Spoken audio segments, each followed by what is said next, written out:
You're watching Hope Channel, around the world.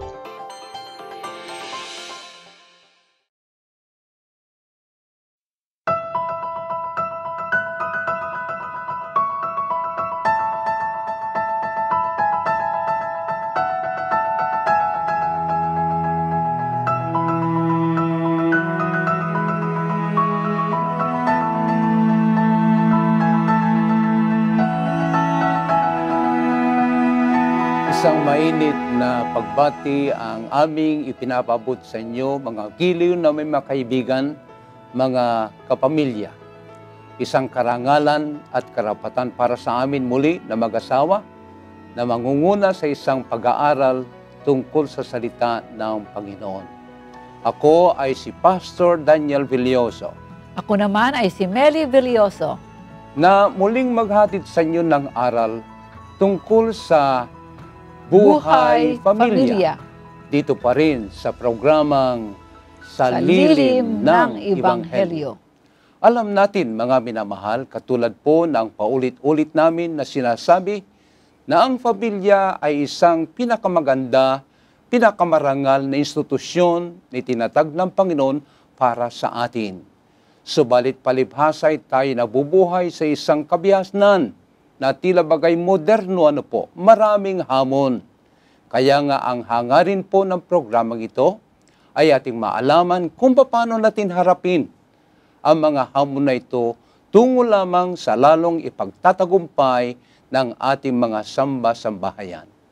Subalit bago tayo magpatuloy, muli natin hilingin ang patnubay ng ating Panginoon sa pamagitan ng panalangin.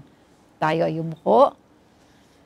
Dakilang Ama namin at Diyos na makapangyarihan sa lahat, muli sa araw na ito, amin hinihiling sa inyo ang inyong patnubay. Amen. Sa aming pag-aaral na gagawin, tulungan nawa kami upang ang amin mga bagay na sasabihin makakatulong sa maraming sambahayan. Siya nawa, Panginoon. Lalong higit sa mga panahon na ito kung saan maraming problema ang bumabangon sa aming mga pamilya. Kaya ang amin hinihiling sa oras na ito, tulungan nawa kami, patnubayan kami ng inyong banal na Espiritu Santo. Ito ang tangi namin hinihiling sa pangalan ng aming Panginoon Jesus. Amen. Amen. Mga kaibigan, ang paksa na ating tatalakayin ngayong araw na ito ay aming pinamagatang not wrong, just different. Ito ay yung pamagat na hindi isang pagkakamali, pagkakaiba lamang. Mangyari marami tayong mga suliranin na tila bagay hindi tayo nagkakaunawaan na ang ating palagay ay isang pagkakamali, subalit isa lamang palang talagang pagkakaiba ayon sa ating pagkalalang. Kaya mayroon tayong aral ngayon na tayo ay alamin natin yung mga bagay na para tayong magkaiba, subalit ito ay tungo sa ikabubuti ng ating samahan bilang isang pamilya. Ang talata po na ating susing gagamitin ay Matthew 19 verse 4. Hilingin natin kay Ma'am Villoso na kanyang basahin ang talatang ito. Matthew 19 verse 4, hindi ba ninyo nabasa na ang lumikha sa kanila buhat sa pasimula ay nilikha silang lalaki at babae? Inyong mapapansin mga minamahal na maging sa una pa lamang paglikha ng Diyos sa tao, nagkaroon na ng tiyakang pagkakaiba. Male and female, lalaki at babae. At mayroon akong nabasa na isang mangangaral tungkol sa pamilya na binigyan nila ito ng kulay. Ang kulay daw ng lalaki ay blue at ang kulay daw ng babae ay pink. Oh, parang katulad ng suot ko parang naka-pink ka pala, no? Oo, pink and blue. Yan ang kulay ng babae. Sapagkat mayroon daw kahulugan yan. Ano po? Ang blue raw, ang ibig sabihin ay respect. Kayo naman, Yung pink, love. yan ay love. Kaya sa dalawang ito, respect and love, ay makikita ang magandang pagsama na tila bagay magkaiba dati.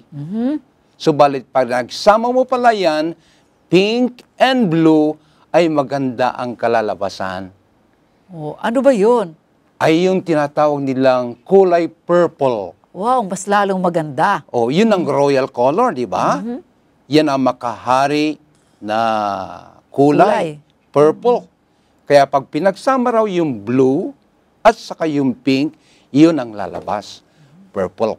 Kaya maganda. Kahit sila magkaiba, pero pag sinama, Oo, yan ang sinasabis na mga nagmimix ng pinta na nung pinagsama raw yung dalawa ay talagang ang lalabas ay magandang kulay. purple. Ngayon tatalakayin natin yung mga tiyakang pagkakaiba ng lalaki at babae. Sa physical, mayroon bang pagkakaiba ang lalaki at babae? Malaking pagkakaiba. Tingnan nyo na lang kayo. Tingnan nyo na lang yung mga muscle nyo. Ang lalaki. Di ba? Malakas kayo. Kung sa lakas, malakas kayo. Kami, tingnan nyo mga babae, siyempre, mahina lang kami, mahinhin. Saka isa pa, tingnan niyo ang inyong pangangatawan, kung titingnan ay, kayo ay mula dito hanggang dito, yung parang plain lang, Kaming mga babae, hindi. Di ba? Mayroon kami mga... May korte. Oo, may korte. May mga contours yung katawan natin. May namin. Coca-Cola shape, sabi nila. Ay, oo, mayroon. Oo. Kasi pangit naman kung, parang hindi maganda tingnan pag dire-diretso. Oo. Kaya, Coca-Cola shape. Ayan. At saka meron akong napansin, parang mas mataas ito sa Oo, inyo kaya nga. kaysa amin. Anong dahilan nun? Kasi siyempre, kami ang nanganganak, kami ang nagpapasuso. Ayun yun eh. Deposituhan ng gatas. Ayun. At yun ay nagpapaganda, hindi ba? O nagpapaganda. Kaya may ginagawa yung mga ibang babae na sadyang talagang wala yan para naman magkaroon sila ng anyong babae. Ay, ano yung nilalagay nila? Mayroon mga artificial na. Artificial. Nilalagay dyan para Oo. naman magkaroon ng korte. Oo. Kaya talagang mayroong pagkakaiba. Subalit yung pagkakaibang yun ay maganda, hindi ba? Pag pinagsama mo yung medyo slim, slender, pagkatapos pinagsama mo sa medyo maskulado, Oho. ay ang gandang Yung medyo macho, tingnan. Oh, ang boses nyo pati iba eh. Oo. Siyempre, ang boses ng babae ay matining. Oo, kami naman ay medyo mababa. Pero pag pinagsama mo yun, parang duet. Ang gandang tingnan at pakinggan. Kaya huwag tayo magtaka, mga minamahal. Sadya palang mayroong pagkakaiba. Ano pa yun? Mayroon pang isa na naisip ko yung talino. Mayroon bang pagkakaiba ang lalaki? Talino ng lalaki at talino ng babae? Oo, kung sa talino, makikita mo, malalaman natin na ang mga babae mahilig sa memory work. Oo. Mabilis kami mag-memorize. Kasi talagang tutok kami sa libro. Minimemorize namin yun. Pero kayong mga lalaki, mahilig ba kayo sa memory? Ay, hindi. Doon sa essay naman sa amin. Oo. Kaya noon pala, napapansin ko, kapag ang test sa school ay enumeration, ay talaga nga naman na luging-lugi kami mga lalaki. Mataas ang score palagi ng mga babae. Pero sa essay naman, talo naman kayo. Oo. Kasi yung reasoning nyo iba eh. Oo. Medyo ginagamit ito kasi kaya talagang ang lalaki ay head of the family. Ginagamit niya ang rason. Kaya nandun ang pagkakaiba. Hindi ito masama.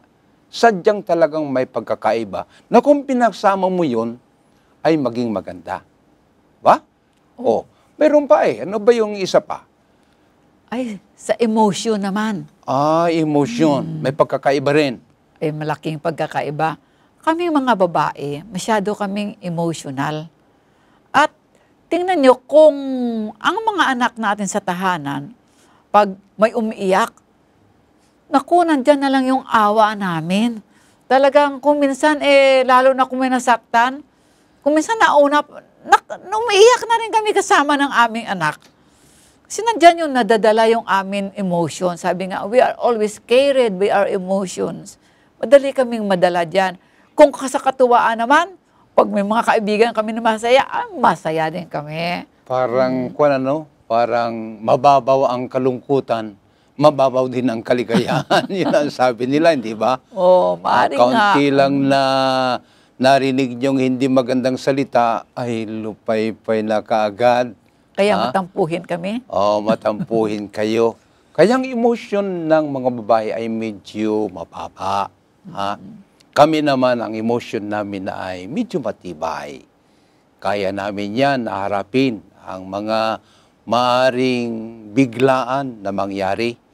At yan ang kakaiba ang emosyon ng lalaki at ng babae. At mayroon pang isa, yung tinatawag nilang tolerance. Tolerance. Yung pagtitiis ba? Sino mas nakakalamang sa pagtitiis? Siguro kung sa pagtitiis, sabihin natin, nakakalamang ang mga babae. Ganon.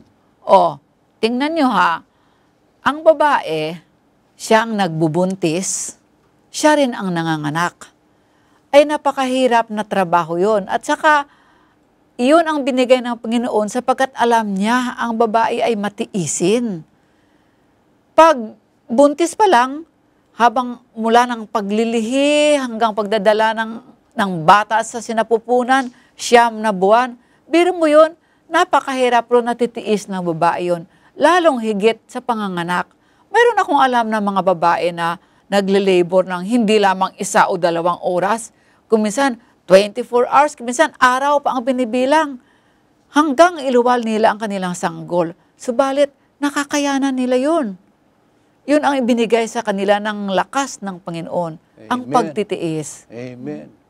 Kaya pala mayroong nagsabi na kung sakali mayroong darating na paghiwalay sa mag-asawa, halimbawa namatay ang isa, mas mabuti pa raw na mauna yung lalaki kaysa yung babae. Kasi kapag ka nauna yung lalaki, ay kawawa ang pamilya, mapapabayaan.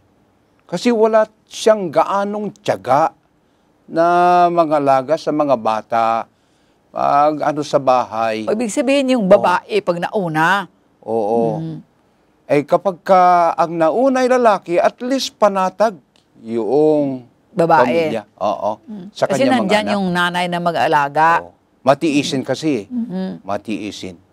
Kaya huwag tayong magtaka. Ang Panginoon, kuminsan, napakarunong talaga ang Panginoon.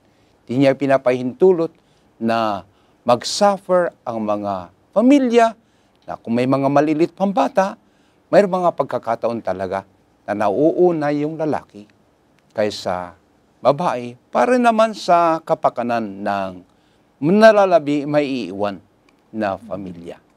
Ito yung ganda ng pagkakaiba na kung sila ay nagsama, ay uuwi pala sa maganda. Talagang tunay nga yung sinasabi na ang mga babae ay completer. No? Kino-complete ang buhay ng lalaki. Amen. Kaya maganda yung ganun, kasi helpmate nga kami. So, we meet the needs. Yan ay kagandahan, kabutihan, ibinagkaloob ng Panginoon sa atin.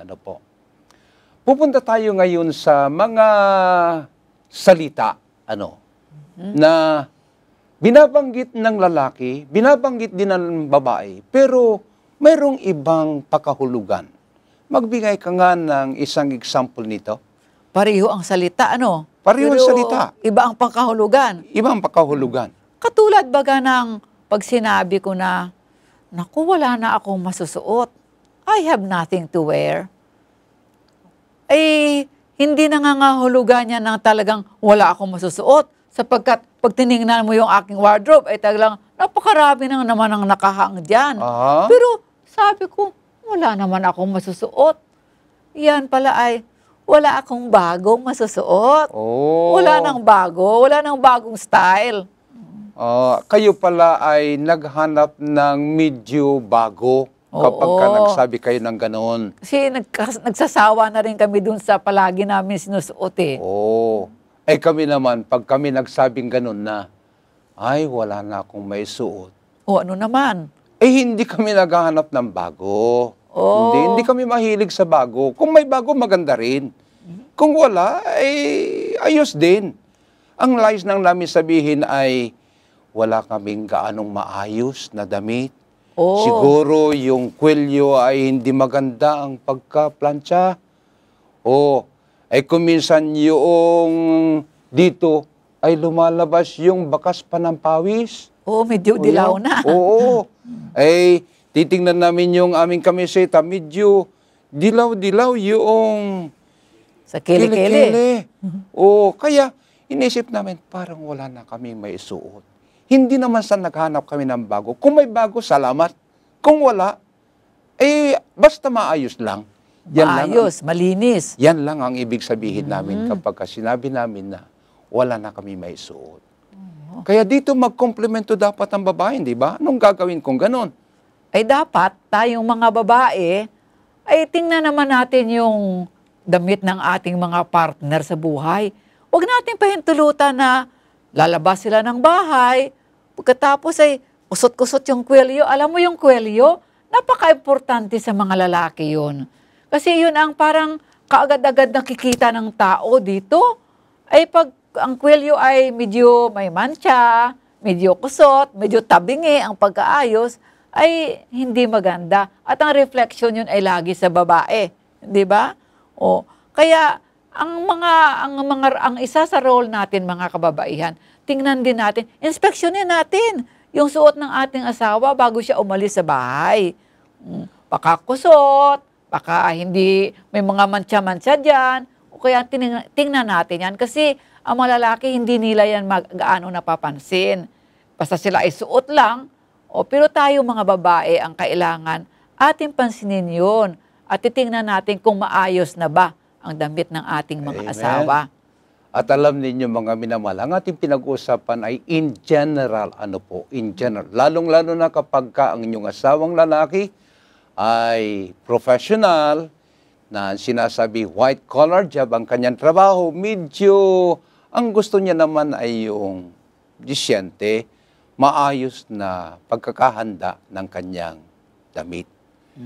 Eh, pupunta naman tayo doon sa mga salitang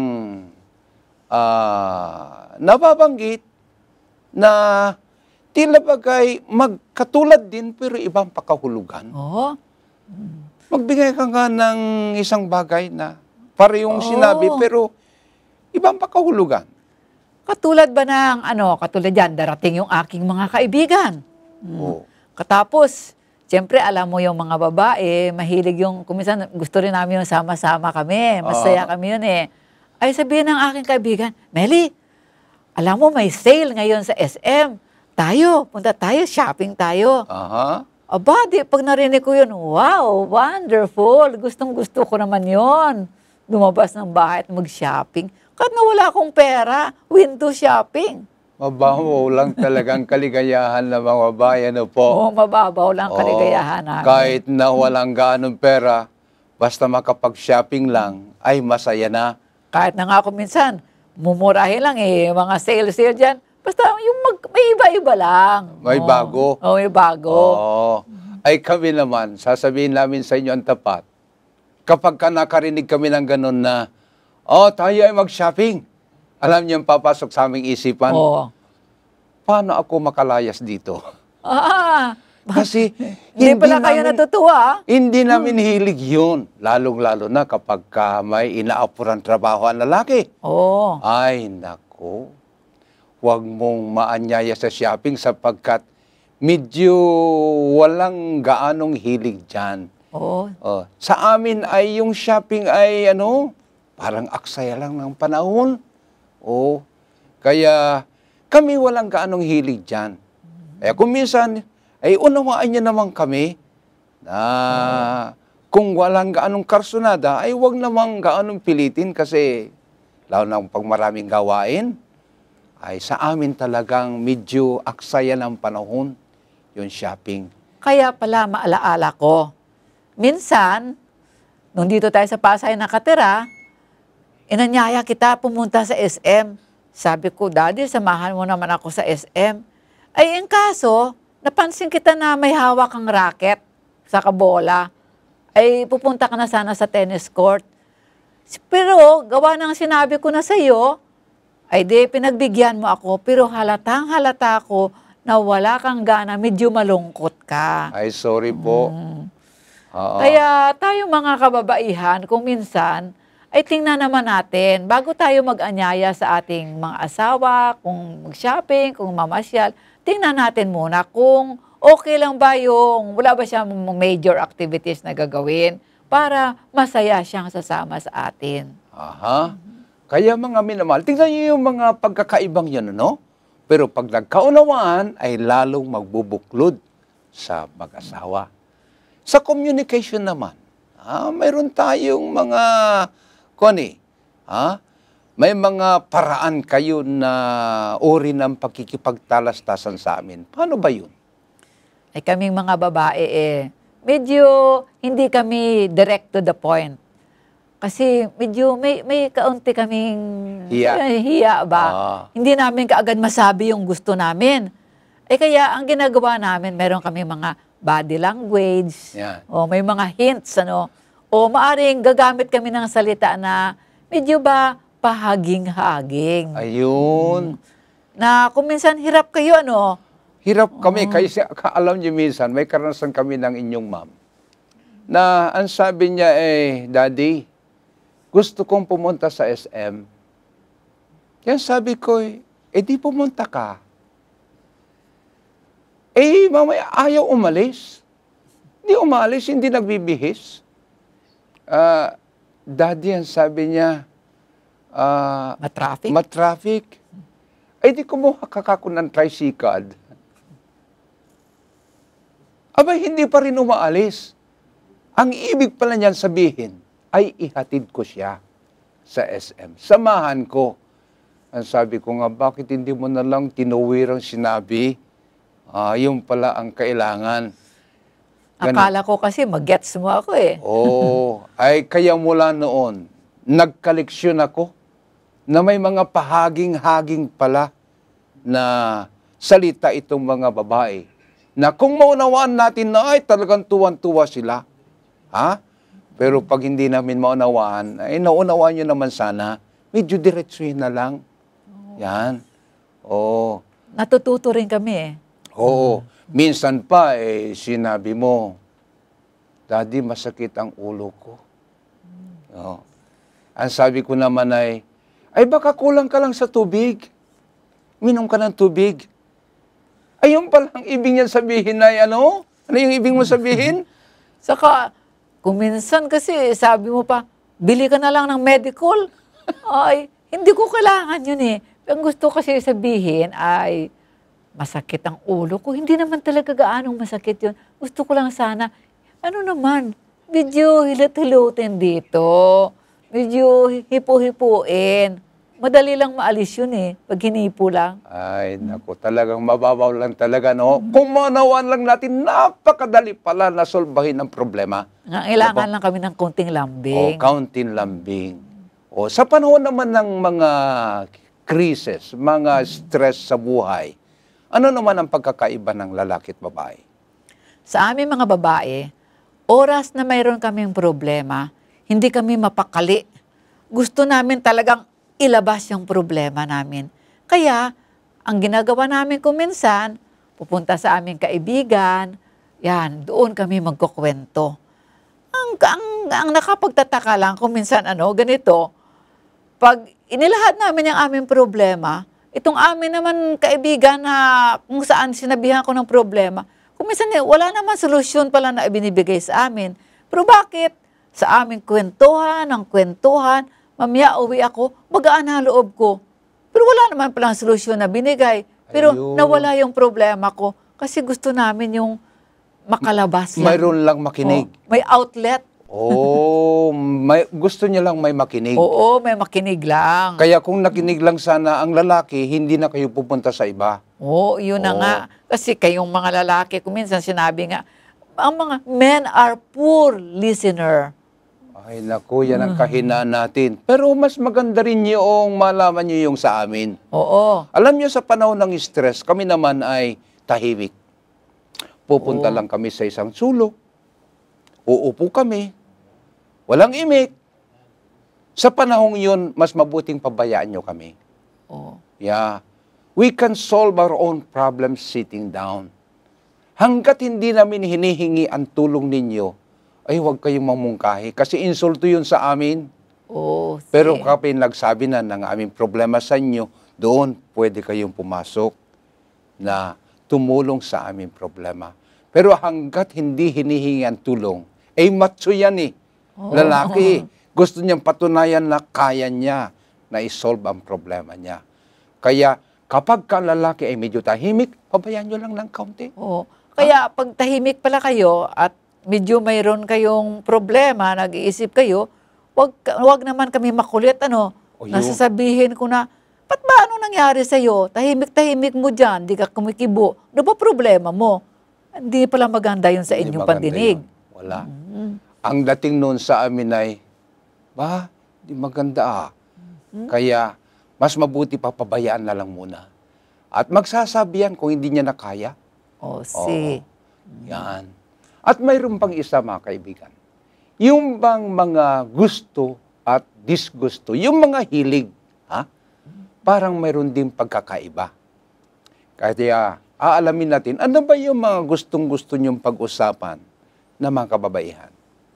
Alam mo, ang mga gusto namin pag-usapan, yung mga bagay-bagay sa loob ng tahanan, yun, tungkol sa, siyempre, minsan sa mga relasyon, kasi ang babae, relationship-oriented. Kaya yun, doon kami, gusto namin pag-usapan yun. Yung mga bagay-bagay, katulad ng mga karayom, yan, mga butones, yan, kortina, Mga kulay-kulay. Mga kulay-kulay. Kombinasyon. Mga punda. Oo. Ganun. Sa amin medyo hindi na dapat pag-usapan yun . Kaya kapag ka nagsasalita ang babae na tungkol dyan, malimit ang sagot namin ay, Mama, pagod ako. Gusto ko nang magpahinga.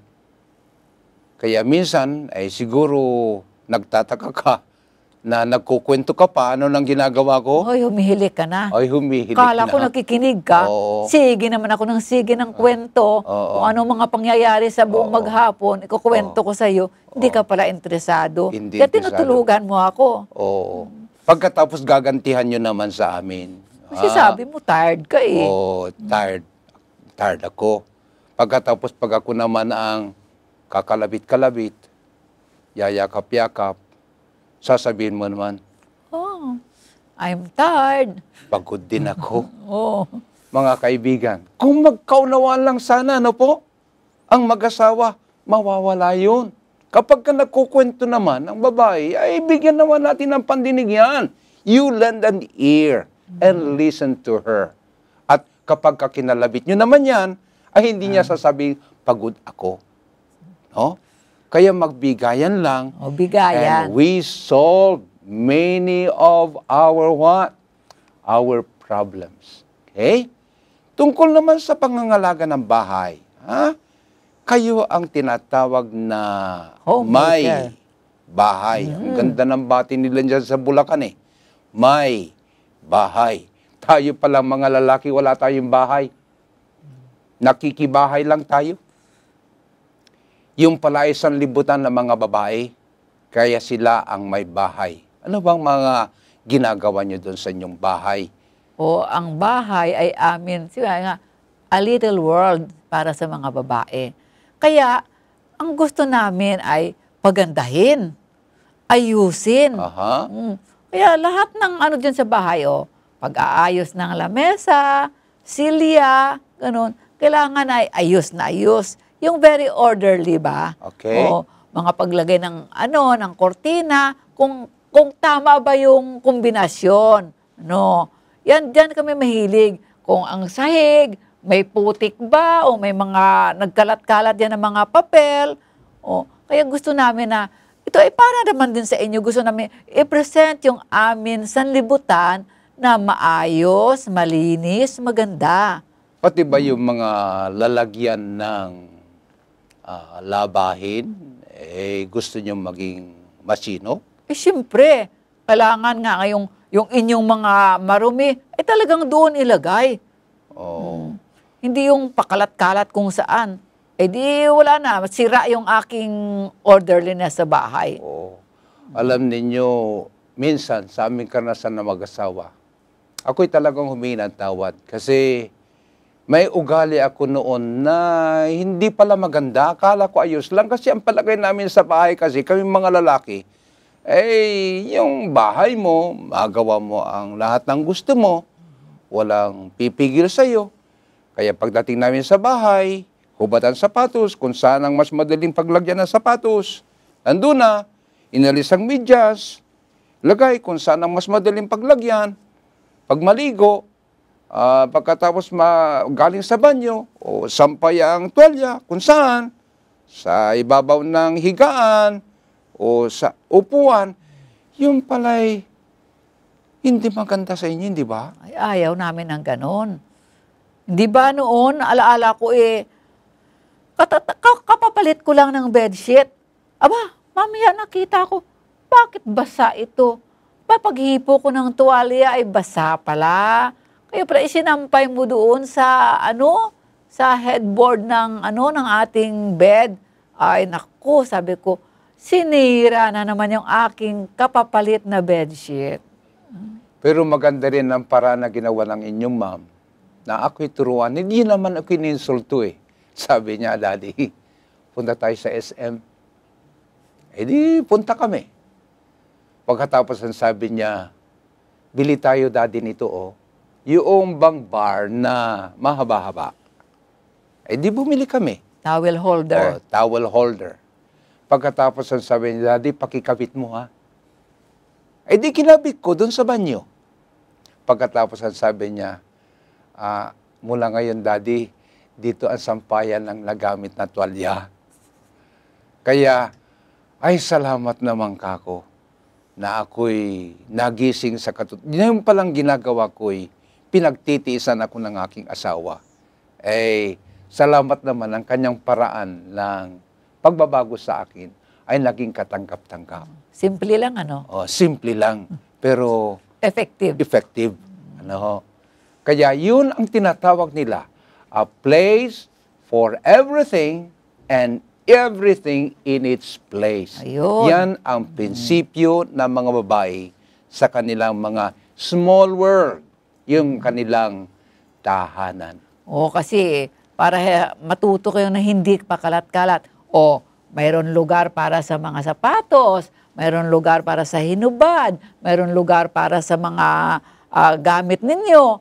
Kaya, yan ang sabi, a place for everything. Pero dapat, everything in its place. Kahit na may lugar ba sa sapatos, kung hindi nyo ilagay doon sa place niya kaya kailangan, kung saan siya talagang dapat, doon siya pupunta. Kaya mga kaibigan, napakinggan niyo po ang appeal ng mga kababaihan. Kung sakali sa nakaraan, tayo ay medyo nagpabaya, magbago tayo para naman masaya tayo, masaya rin sila. Masayang pagsasama.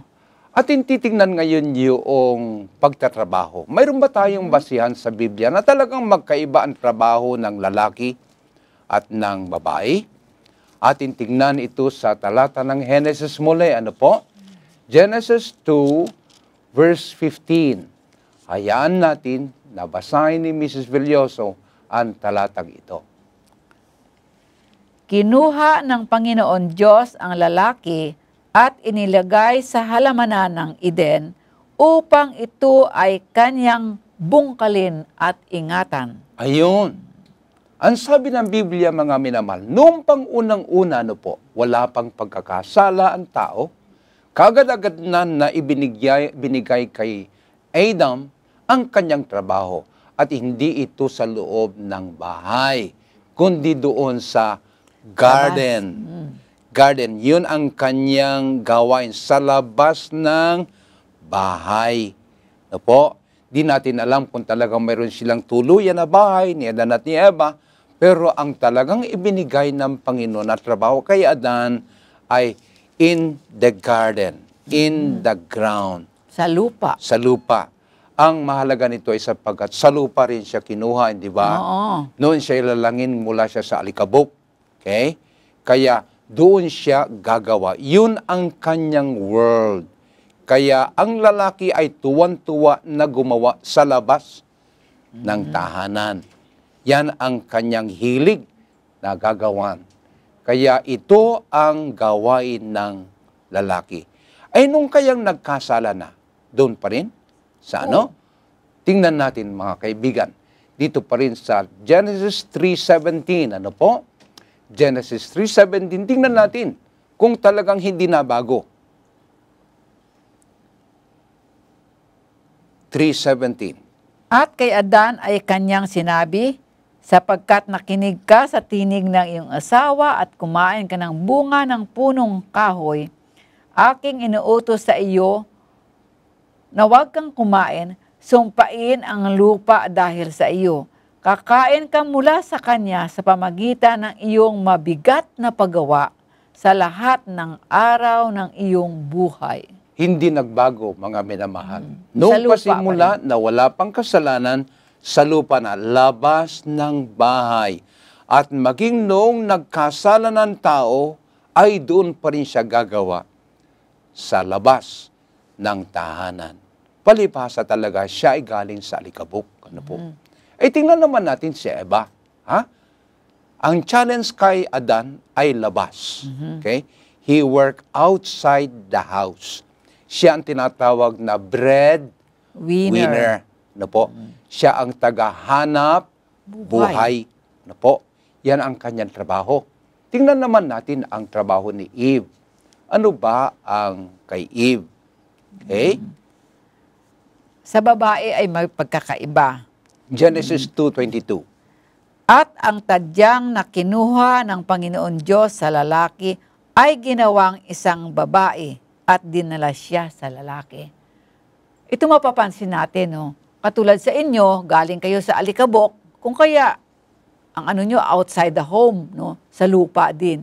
Kami ay nanggaling sa tadyang. Ang tadyang ay nasa loob. Oh. Ibig sabihin lamang, talagang ang amin trabaho ay talagang sa loob, no? Mas marami na ang amin asikasuhin ay ang loob ng aming tahanan. Diyan ang binigay sa amin ng Panginoon na trabaho, pag-asikaso ng amin mga supling, mga anak, pag-asikaso ng pagluluto, lahat ng sa loob ng tahanan. Amen. At alam ninyo, mayroong lingwahe ang mga tao. Sa lalaki, ang lingwahe niya ay paggalang, respect. Kung titingnan mo sa kanyang ginagawan, ang gusto niya ay igalang siya sa kanyang ginagawan. Eh halimbawa, nagbubukid, naggagarden ang inyong asawa. Ano naman ang maaari niyong gawin para may pakita niyo ang inyong paggalang? Pag ikaw ay nagtatanim sa garden, pag nakita ko, i-appreciate ko yung iyong ginawa. Katulad ba sa atin, sa bahay, mayroon tayo ngayon mga bagong halaman na inyong itinanim. At yun yung mga dragon fruit. Napakaganda. Kaya nung pagkakita ko, wow, ang ganda naman ang inyong ginawa. Ayun, hindi ba? That's one way of respecting, no, kung anong inyong ginawa. Saka, ang isa pa ay, siyempre habang gumagawa kayo sa labas, ay napapagod din kayo, pinapawisan. Kaya tayo mga babae siguro napakaganda na pag nakita naman natin yung ating asawa na pagod sa paggawa sa labas ng tahanan, mano malang ay dalhan natin ng malamig na inumin, ano? Kung juice, mas lalong masarap siguro, ano? O, para maalis naman yung iyong pagod. Saka, pag pinapawisan, ay punasan naman. Magdala ng tuwalya at punasan. Sarap ba yung ganon? Ay, ang ganda ng pakiramdam ko nga eh. Kapag lumalapit ka at may dala kang baso, lalo na kung may kulay, ang sabi ko, my mama loves me and respect me. Yeah. At saka minsan may ginagawa ka eh. Pupunta ka doon sa tabi ng dragon fruit, at binubunot-bunot mo yung mga maliliit na damo. And sabi ko, my wife is respecting me. Mga minamahal, kung alam nyo lang ang mga diwang yan, magtulungan lang ang mag-asawa. Then you will have a happy relationship. Ang lalaki ay sa labas at ang lingwahe niya ay paggalang, respect. Ang babae naman ay sa tahanan at ang lingwahe ay ano?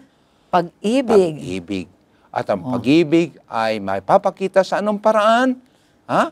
Soft words, di ba? Saka cooperation, pag nakipag-cooperate din kayo sa amin, katulad yan, inayos ko ng mabuti yung ating tahanan, malinis, ay galing ka sa labas, anong dapat mo gawin?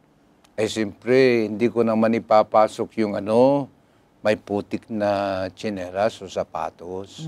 Yan. Kasi magandang-maganda malinis na malinis. Yan ay pagpapakita ko rin ng pagmamahal. Oo. Yan. Pag may ginawa kami na parang, na-arrange ng mabuti, yung mga gamit, katapos pag kayo kumuha, sa uli lang basta kung saan-saan dyan, alam mo ang feeling namin, hindi ako mahal ng asawa ko. Pinaghirapan ko yan, baliwala lang sa kanya. Ayun. Kasi gusto namin makita namin yung pagmamahal, hindi lamang sa salita, kundi sa gawa din. Kaya mga kaibigan, siguro naunawaan nyo na ang mga pagkakaiba. Subalit kung magkaunawaan, ano po ay ang ganda. Isang susi patuloy sa masaya nating pagsasama. Ngayon tutungo tayo sa iba pang paksa. Tungkol naman sa yung bang intimacy. Paano ba ang paraan para ma-excite ang isang babae sa tinatawag na intimacy? Para magiging intimate yung ating relationship. Ay kami mga babae, alam mo, ay mahilig nga kami, sabi ko katulad kanina sa medyo tender touch.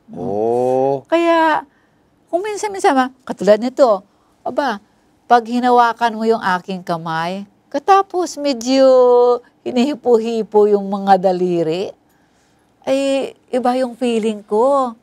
Medyo masarap-sarap. Mababaw lang talaga ang kaligayahan ng mga babae.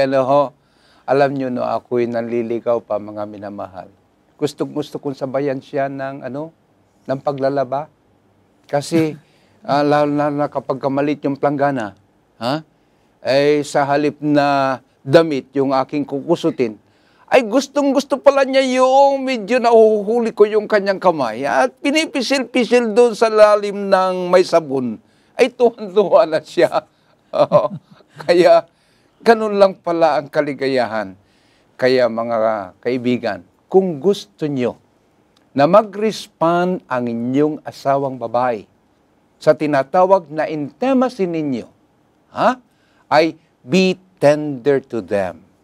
Touch them tenderly. Huwag pabigla-bigla. Huwag pabigla-bigla. Maging sa pagsasalita, maging sa pag-touch sa kanila, ay huwag pabigla-bigla. They will appreciate tenderness ng ating pakikitungo sa kanila.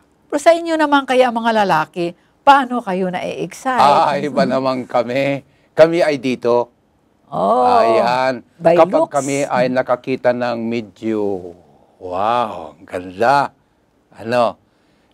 Doon medyo kami, napapatigil ng tingin. Kaya, iba sa inyo kapag nakakita kayo ng hubad na lalaki, ay sabi, ano ba yun? Ay kami naman, kapag nakakita kami ng hubad na babae, wow, nakandilat ang mata. Kaya, i-appreciate nyo yun na kami ay mahilig sa beauty. Kaya ingatan nyo naman ang inyong katawan, di ba? Oo, tama. Kaya tayo mga kababaihan, kung maaari, i-maintain naman natin ang ating beauty. Kahit gaano ka-simple yan yung beauty natin, i-maintain natin. Kailangan laging malinis, mabango. Ayun. Kasi nung tayo mga dalaga pa ganun. Gustong-gusto yan ng mga lalaki na makita tayo na ayos tayo. Ay, ngayon na may asawa na tayo, ay i-maintain din natin. Lalo na kung minsan, pag may anak na, medyo amoy-amoy na ng gatas, amoy panghe, ay wag natin gawin yon. Maglinis tayo, maging maganda pa rin at mabango. Ayun. Pero ito lang ay sa mag-asawa, mga minamahal, ha? Ito yung clean sex na sinasabi natin. Outside of marriage, wag nating gawin ito. Ha? Kung kayo ay isang binata, don't touch. Ha? Kung kayo ay isang dalaga, touch me not yet. Sapagkat ang virginity ay isa pa rin na virtue, biblical virtue. I-reserve nyo yung inyong kasarian sa panahon na kayo na ay kasal. I-reserve nyo na regalo nyo sa inyong magiging asawa. Napakaganda na siya ang buena mano sa inyo. Hindi siya parang kumakain ng tira-tirahan. Oh. Ha? Wag. I-reserve natin yun. Virginity is still a biblical virtue. Hanggang ngayon. Yeah. Kaya kung ikaw ay dalaga, ang sabi mo, touch me not. Ha? Kapag ikaw naman ay binata, don't touch. Ha? Mga minamahal, ito ay isang napakasimple na paraan ng pananatili ng relasyon ng mag-asawa. Yung bang magkaunawahan, may mga pagkakaiba, tiyakang pagkakaiba.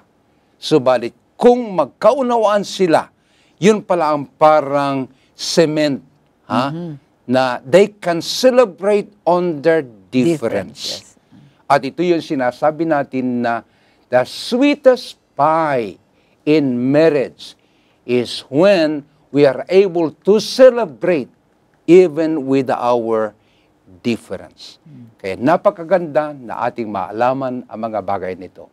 Kay manawari na ang munting aral na aming naihatid sa inyo ay magsilbing gabay sa inyong pamumuhay. Kung sakali sa nakaraan, di nyo nagawa ito, hindi pa huli ang lahat. Pwede tayo magbago at makikita nyo ang mas pagbabago na kasisiya ng inyong mga samba-sambahayan. Sana ang ating programa ay huwag niyong kalimutan. Ano po? Magpatuloy kayong sumaybay sa programang ito. Marami pa ang ating mga pag-aaralan tungo lamang sa ikapagtatagumpay ng ating mga samba-sambahayan. Tayo po ay mananalangin. Dakila po namin Panginoon, maraming salamat po sa inyo. Ang araw na ito ay muli ninyong ipinagkaloob sa amin at inyong pinagyaman na mga aral tungo lamang sa ikararangal, ikatatatag, ikapagtatagumpay ng aming mga samba-sambahayan. Salamat po sa programang ito. Salamat po sa inyong banal na salita. Salamat po sa mga aral na natunghayan namin sa ikabubuti ng samahan ng aming mga pamilya. Basbasan niyo po tulungan ng bawat pamilyang nakapakinig ng programang ito. Walang pagsalang, sila rin ay may mga suliranin. Wala pong pamilya ngayon, Panginoon, na walang problema. Social, financial, physical, emotional. Nandyan po sari-sari, Panginoon, ang problema ng mga tao, mga pamilya. Mangyari nawa na kahit na munting aral na aming naipamahagi sa araw na ito, sana'y magsilbi na biyaya sa bawat isang nakinig. Gagamitin po namin ito sa aming buhay at maging inspirasyon, ikalulutas ng aming mga problema, patuloy pong magtatagumpay ang aming mga samba-sambahayan. Salamat po sa inyong pagdinig ng aming dalangin. Alang-alang po lahat sa pangalan ni Jesus. Amen. Amen. Sa amin masugid na taga-subaybay, maraming salamat sa inyong lahat. At aming inanyayahan kayo na subaybayan nyo kami sa susunod natin na pagtalakay. Napakaganda ang ating suheto sa susunod. Mga anay sa sambayan. Hindi lamang anay ang building ang may anay, kundi sa atin mga pamilya. Maraming anay pala. Kaya subaybayan nyo kami para malaman natin kung ano nga yung mga anay na yon. Kaya sa susunod, sana kayo ay makakasama namin dito sa Buhay Pamilya. Dito pa rin sa ating palatuntunan Sa lilim ng Ebanghelyo.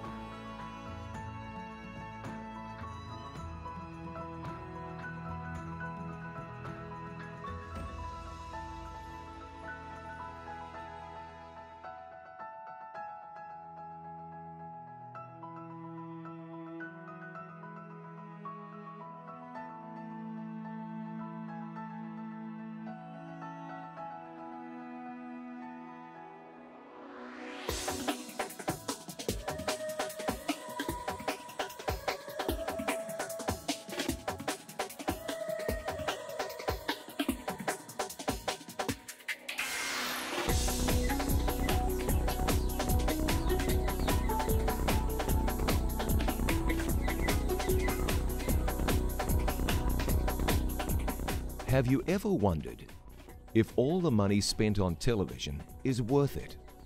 How much impact can a television program really have?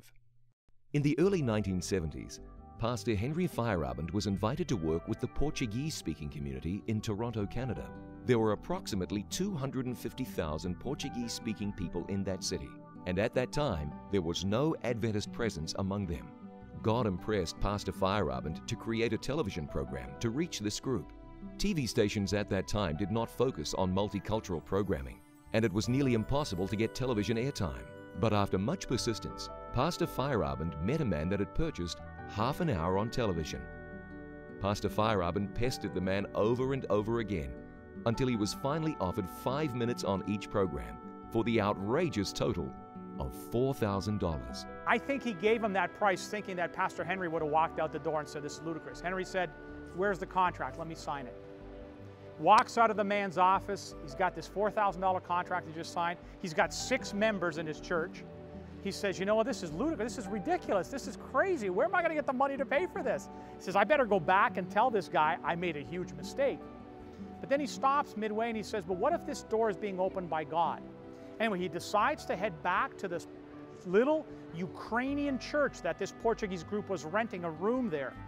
He goes to the mailbox as soon as he arrives at the church, and in the mailbox is a letter addressed to him personally. He thought that was kind of strange. He opens this envelope. Inside is a note from a friend he hadn't seen in 20 years. The gentleman's name was Dr. Edgar Latimer from Massachusetts. A little note in there simply said, "Henry, I thought you might need this. Enclosed is a $1,000 check." By the end of the week, another $3,000 had come in. Now the entire series of telecasts could be completely paid for. Now the focus began on, well, what am I going to do in 5 minutes? I mean, for those of you that do television, you know that 5 minutes on television, that's 140 words a minute, that's 700 words. It's not a lot of time. After much thought and consideration, Pastor Feyerabend decided he would speak on the topic of prayer. Those first 5 minutes were live, and in the 700 words he spoke, he said, "Some people tell me God is dead, but I know He is alive because I just spoke to Him." That resonated with his audience. The program comes to an end. Pastor Henry says, if you're watching this program and you'd like to receive a Portuguese Bible, call the number that appears on the screen right now. And after that telecast, we got 28 requests for Bible studies. Among the 28 callers, there was a very special couple. Well, that couple was my mom and my dad. My mother and father watched that very first program that Pastor Henry put on the air. My mom and dad called for the Bible. My mom and dad accepted the offer to study the Bible.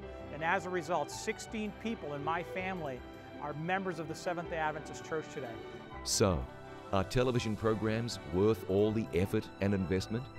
The answer for this family is clearly yes. Imagine if Pastor Feyerabend did not listen to God's instruction to record a television program. What if the generous donors never sent in the money? this whole story would have been very different. Pastor Bill Santos's family still watch the It Is Written programs. And they watch and they see that their son is now the speaker on that program. You see, because I also speak on the Portuguese program. And so, you know, we have a tremendous opportunity with media and what the Hope Channel does and what the various television ministries do. I mean, God has given us this opportunity to penetrate into millions and millions and millions of homes. And television ministry is the means by which God is proclaiming His truth in these final days. I sincerely believe that with all my heart.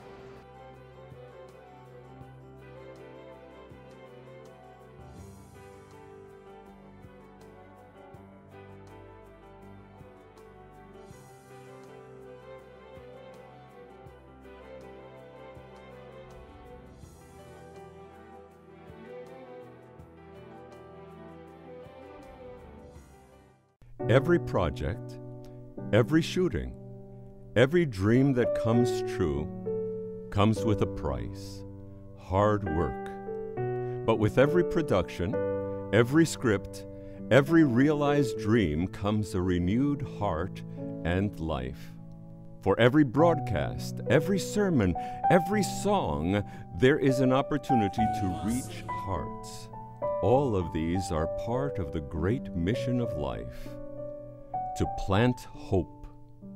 There are multitudes of people around the world, and God wants to speak to everyone individually, to touch their hearts as if there is no other one. Sometimes this is done through a computer with the living Word. Sometimes a simple pamphlet with the Word. At other times, TV, radio, sometimes the Word through a man, but always a heart in need of love.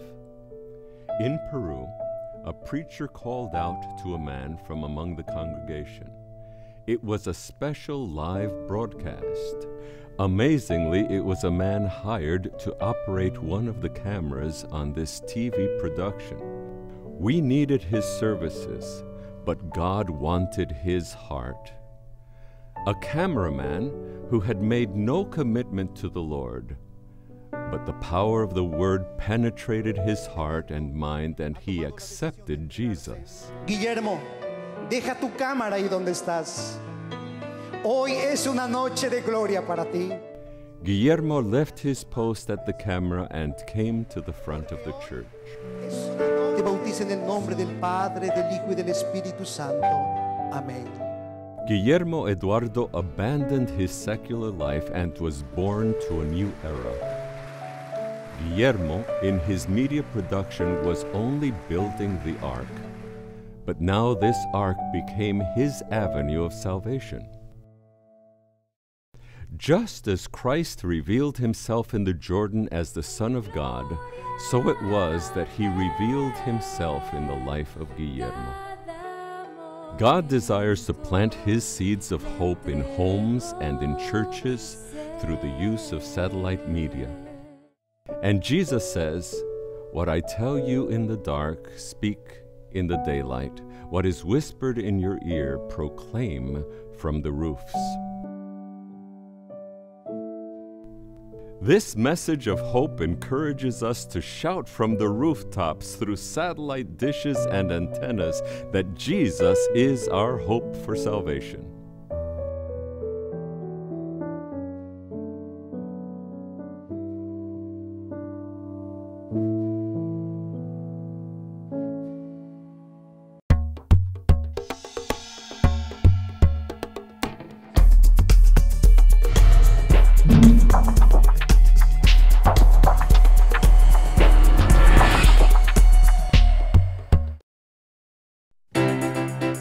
From the 7,107 islands of the Philippines comes our sun-kissed warm congratulations to Hope Channel's newest milestone. We are proud to be a part of the Hope Channel team. This is the Lord's work. He will carry us through. And Team Philippines is with you all the way.